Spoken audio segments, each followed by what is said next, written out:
Santo Sylvester dari Assisi adalah saudara sepupu dari Santa Clara dari Assisi dan salah seorang pengikut pertama Santo Fransiskus Assisi.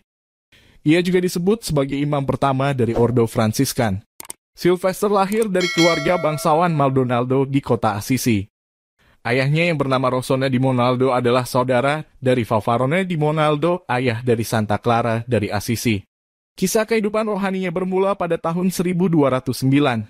Ketika ia menjual batu bata kepada Santo Fransiskus, yang tengah berupaya memperbaiki sebuah bangunan gereja yang hampir roboh. Beberapa waktu kemudian ia melihat Santo Fransiskus sedang bersama-sama dengan Bernard Quintavalle, seorang bangsawan setempat yang telah menjadi pengikut Santo Fransiskus. Bernard telah menjual segala harta miliknya dan kini bersama Santo Fransiskus ia membagi-bagikan seluruh uang hasil penjualan harta kekayaannya itu kepada orang-orang miskin. Seketika Sylvester merasa malu akan keserakahannya karena ia telah mengambil keuntungan yang cukup besar saat menjual batu bata kepada Santo Fransiskus. Dengan penuh penyesalan ia lalu menjual segala harta miliknya, mulai menjalani silih dosa dan bergabung dengan komunitas Santo Fransiskus. Sylvester kemudian dikenal akan keteguhannya dalam menjalani kehidupan dalam semangat kemiskinan dan kontemplasi.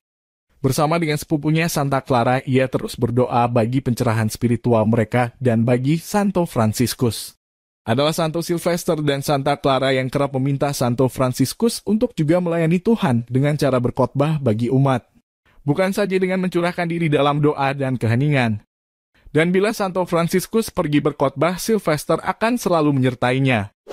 Suatu ketika mereka tiba di kota Arzo, yang para penduduknya tengah terlibat dalam perang saudara karena mereka semua tengah dirasuki setan.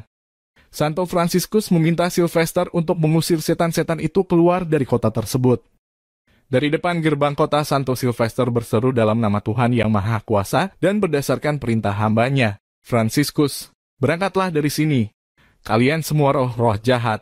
Dan roh-roh jahat yang merasuki para penduduk segera pergi hingga kota kembali damai. Santo Bonaventura secara cara yang khusus menyebutkan bahwa Sylvester adalah seorang yang sangat dekat dengan Santo Fransiskus. Sylvester meninggal di Assisi pada tahun 1240. Ia adalah salah satu dari 4 sahabat Santo Fransiskus yang dimakamkan di dekat makamnya di Basilika Santo Fransiskus di Assisi.